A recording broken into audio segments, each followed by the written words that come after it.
Fall season itu terdiri dari 3 astrological season. Yang pertama adalah Libra season, and then Scorpio season, dan Sagittarius season. Dan kita akan ngebahas setiap seasonnya di tahun 2025 ini. Mulai dari Libra dulu ya. So Libra, basically dia ngomongin soal balance. Jadi kita memulai season ini dengan memperhatikan nih, apakah ada hal yang imbalance, yang kita refleksikan adalah adakah hal yang kurang seimbang di dalam hidup kita gitu. Karena gini, Libra ini kan sebenarnya dia air sign, dia berfokus sama mental stimulations, komunikasi, dan juga kayak engage in personal connection. It's because Libra juga kan mengawali season, kan dia mengawali musim fall, segala zodiak yang mengawali season disebut sebagai atau modalitinya itu termasuk cardinal sign. So, Libra ini ngomongin soal apa namanya balance yang kita cari dari orang lain. Pertama karena dia air sign itu sifatnya maskulin keluar, it doesn't have anything to do sama gender. Terus juga dia cardinal, so biasanya kita tuh mencari balance keluar kayak gitu. And when something is out of balance, sebenarnya kita merasakannya, tapi kayak kita punya tendensi untuk people pleasing. Why? Karena kita ini makhluk sosial ya, Wak. Jadi kayak memang kalau misalnya lo ngerasa kenapa sih gue people pleasing banget karena lo pengen relate sama lingkungan sosial lo, that's the deal gitu. So yang kita refleksikan in Libra season adalah kita ngelihat tendensi kita to people pleasing. Kedua kita ngelihat kayak atau kayak dari 6 bulan ke belakang lo deket sama siapa terus lo nggak deket lagi sama siapa gitu. Ini nggak harus kayak personal romantic connection, it could be any kind of connection, atau di ranah personal connection apa, friendship, dan lain sebagainya, kamu lebih menutup diri atau lebih membuka diri kamu, dan lain sebagainya, itu yang kita lihat dari si Libra season ini, gitu. Libra sebenarnya nggak necessary langsung ngomongin soal relationship, gitu. Karena dia ini basicnya adalah ngomongin soal balance gitu ya, kayak soal keseimbangan gitu. And kayak finding a reason kenapa misalnya kayak love life lo nggak jalan dan lain sebagainya is kind of bisa dilihat di Libra season ini juga karena Libra ini ngomong ruling planetnya adalah Venus. Venus pada dasarnya job desk-nya dia sebagai planet ya dia ngegambarin soal yang pertama how you attract things. Kayak apa hal-hal energi-energi yang kamu tarik ke dalam hidupmu ya dan kayak kamu tertarik sama hal energi orang apapun itu yang seperti apa. Yang kedua adalah receiving gitu. Menerima apa yang kamu bisa terima, apa yang kamu tidak bisa terima. That is Venus. Venus ini rulernya adalah Libra gitu ya. Dan kita ngelihat nih kayak oke, ternyata gue terlalu ngasih banyak space ke nih orang, nih kerjaan, nih circumstances whatever gitu ya. Jadi kita ngelihat tuh ya kayak oke, kayaknya lebih balance kalau misalnya ada beberapa area di dalam hidup gue di mana gue fokus dulu ke diri gue sendiri gitu ya. Ada beberapa area yang nggak apa-apa gue kayak masih bisa punya tempat untuk kayak engage with other people dan lain sebagainya dari in the Libra season. Tapi nggak sampai situ aja, gue udah punya list apa aja yang terjadi in Libra season alias transit atau pergerakan planet itu seperti apa. Oke, okay? Sebelum kita masuk ke Libra season, kan Libra season tuh tanggal 23 September 2025 kemarin kan ya. Sebelumnya tanggal 22 ya, ada solar eclipse in Virgo gitu. Dan kenapa ini important? Karena semua hal tuh butuh backstories, of course gitu. Nah, so Virgo kan dia letaknya ada di akhir musim summer.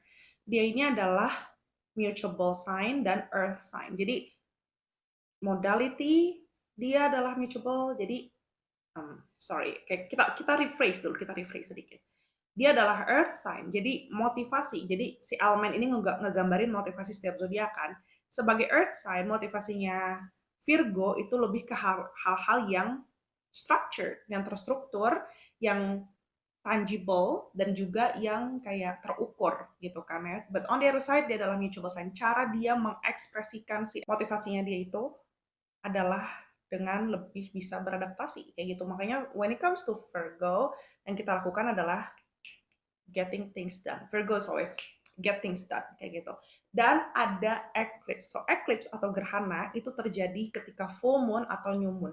Eclipse kemarin in Virgo itu adalah solar eclipse, artinya terjadi ketika new moon.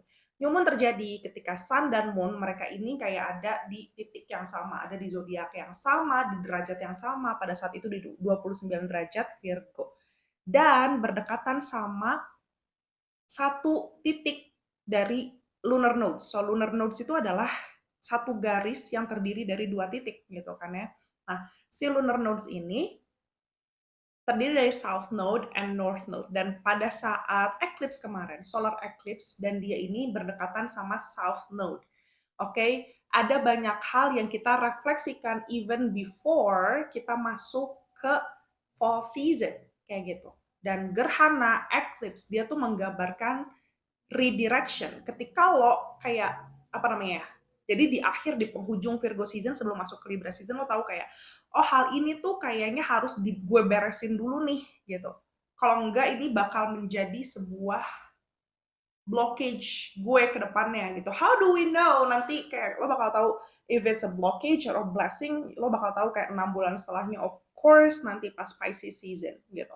So, the point is, ya, adanya redirection yang bantuin lo buat merapi-rapikan kayak situasi-situasi, sirkumstansi apapun itu dalam hidup lo. Ini tergantung si Virgo ini bertengger di mana di natal chart lo. For example, gue adalah Aries rising, jadi Virgo ini ada di 6th house. Tapi nggak cuma sampai situ aja.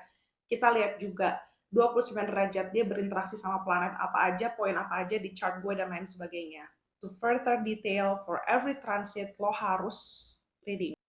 Yang lo harus fokuskan adalah preparation, gimana caranya kayak you do something gitu, but also paying attention to hal-hal yang tidak terlihat, your emotions, your feelings, apa yang lo rasakan ketika mengerjakan suatu hal gitu ya.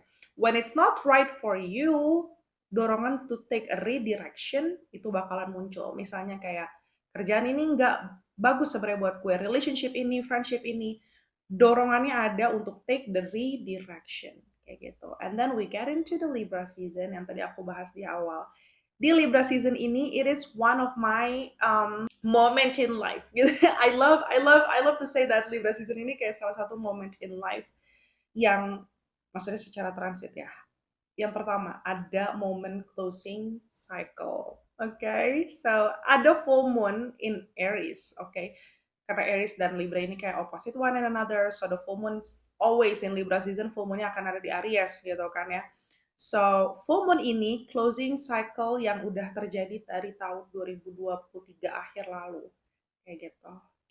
And it's kind of di awal 2024 sampai awal 2025 pas bulan puasa tuh ya. Nggak, pas dekat-dekat lebaran tanggal 29 Maret or April, I don't remember. Is it supposed to be March anyway, gitu kan. So 29 Maret-ish ada astrological event di sana, yaitu solar eclipse in Aries gitu kan ya. And itu kan terjadi pas lagi new moon, dan full moonnya closingannya itu di Libra season itu digambarkan dengan full moon in Aries gitu. Whatever it is that is not aligned with your direction pada saat itu gitu ya. Ini berhubungan sama who you are karena kita ngomongin Aries ya. Dan kita harus lihat juga sih di chart masing-masing itu seperti apa gitu ya, ranah redirectionnya seperti apa. Tapi suatu hal tidak mendukung proses lo membangun personality lo, you know that it's gone, it's not in your life anymore, it's not relevant anymore, and you know that, kayak gitu. Segala hal yang tidak mendukung lo untuk selalu thrive, Mars ini rulernya juga sama, Aries rulernya adalah Mars sama kayak Scorpio, that's what I'm trying to say. That segala yang tidak mendukung itu, you gotta watch it gone. Like, done, kayak gitu ya. So that is the full moon. Full moon ini selalu juga ngegambarin clarity, segala hal yang lo bingungin dari 6 bulan yang lalu nih ya, dari sekitar akhir bulan Maret, bulan April gitu, you finally find a reason. Kayak, oh that's why gue mendapatkan life lesson itu di Maret April kemarin. Oh that's why gue udah gak temenan lagi sama nih orang. Misalnya, oh that's why that relationship doesn't work, dan lain sebagainya.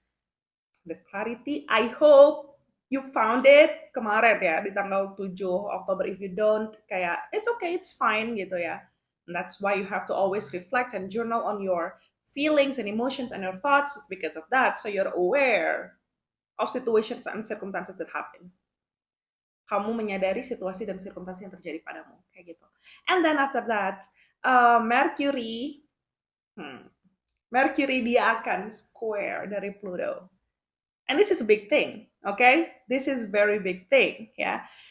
Mereka square di 1 derajat, dan ini terjadi di 7-10 juga, di tanggal 7 Oktober kemarin juga barengan sama si full moon, ada clarity, and juga if there's any secret, ada hal yang disembunyikan gitu ya, dari teman kalian, dari lingkungan kerja, dari manapun itu, di bulan ini mungkin dia akan ketahuan kayak gitu. Itu yang pertama. Yang kedua, intense and transforming thoughts, and that's why this fall season is the season for you. Ini fall season ini adalah season buat lo mulai ngeliat dan kayak it's the transformative season. Kayak literally, it's not only tentang kayak okay, I'm reflecting, I'm letting go. No, you gotta focus. Fokus kayak ini, lo punya kesempatannya. Mercury itu selain dia akan square sama Pluto, dia akan retrograde. Ketika dia retrograde, dia ketemu sama Sun, it's Kazimi sebutannya.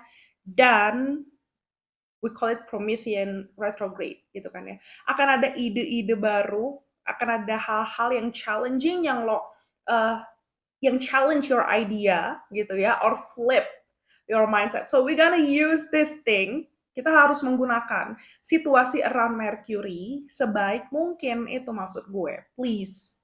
Okay? I need you to do that. Situasi around Mercury. Pertama, bagaimana cara lo berpikir. Terus lo juga udah lihat kayak apa namanya, ada beberapa hal yang gak align lagi sama lo dan lo mau transform hal tersebut. Terus juga kayak di proses si Mercury ini ya, nanti dia akan retrograde di bulan November, tanggal 10 November. Di segala proses si Mercury ini, dia akan ketemu sama Sun, dan dia akan menjadi Promethean retrograde, which is the first phase pertama dari Mercury. Kayak gitu. Ini adalah waktunya ide-ide baru tuh muncul gitu. And all these ideas harus, apa namanya, membantu lo to expand and excel in life. Gitu kan ya. Makanya do the template. Kalau misalnya lo dapetin template-nya, lo akan dapet invitation ke grup di mana gue akan selalu nanyain udah sampai mana lo ngerjain hal itu. Oke? Okay? Do that and take this moment. Focus on yourself. Take this moment untuk transform the idea of you. Karena hal itu termanifestasi menjadi hidup lo. And you got like the time for it. Oke? Okay? Kita bisa ngelakuinnya bareng-bareng. Karena di template-nya lo akan dapat grup lagi yang berbeda di mana kita banyak berdiskusi di sana. Alright? I want you to win in life. And kayak kita punya window, kita punya apa namanya, openingnya di sini, kayak gitu. Back again ke who is this? Libra season. Okay? So Neptune di Libra season ini, Neptune akan balik ke Pisces. Jadi Neptune tuh udah masuk ke Aries, ya. Terus di tanggal 22, gue ingat banget nih, karena sehari sebelum gue ulang tahun gitu ya. Di tanggal 22 Oktober, 23 Oktobernya udah masuk Scorpio season. 22 Oktober Neptune akan balik lagi ke Pisces karena si Neptune ini retrograde and that dia belum saklek banget ada di Aries. Masih ada momen di mana dia balik lagi ke Pisces. Gitu kan ya. Somehow is a big deal and not a big deal tergantung di chartnya seperti apa. Tapi gambaran besarnya adalah Neptune ini kan ngomongin soal whatever it is that happen in the subconscious, di alam bawah sadar. So again, lo dikasih kesempatan untuk rebuild kayak segala hal di alam bawah sadar lo, karena segala hal di alam bawah sadar lo termasuk your belief system, it got manifested into what? Into your life. Okay? So I need you to really focus on that thing. And then juga nanti akan ada new moonnya akan ada di Libra, and it's like somehow a new beginning when it comes to relationship and love and connection. Dan juga yang paling penting adalah kapasitas menerima, oke? Karena relationship jadi gini. Libra rule-nya adalah Venus. Venus ngomongin soal gimana kamu receive, gimana kamu attract. Libra literally rule-nya adalah Venus, and Venus literally ngomongin soal kapasitas menerima lo kayak gimana. Jadi kalau misalnya lo masih bertanya-tanya kayak, okay, where is my husband? Right. Kayak that song sticks in my head. Where is my husband? Atau lo masih bertanya-tanya kayak gimana caranya gue wealthy and bisa invite abundance into my life dan lain sebagainya. This Libra season. I even have a class. Gue punya kelas. Literally ngomongnya let abundance in. Karena apparently it's a skill yang harus dikembangkan gitu kan ya. So that is for Libra season, dan ternyata gue yapping panjang banget. Jadi untuk season-season lainnya akan gue potong-potong dan gue masukin juga ke kelasnya. So stay tuned and I'll see you guys again really soon. Jangan lupa join grup, dan juga if you want to get the template-nya ada di bawah ya. Template-nya ada di that thing, apa namanya? description box down below. You can get it, and I'll see you again in the next part. Okay, bye bye. Love you.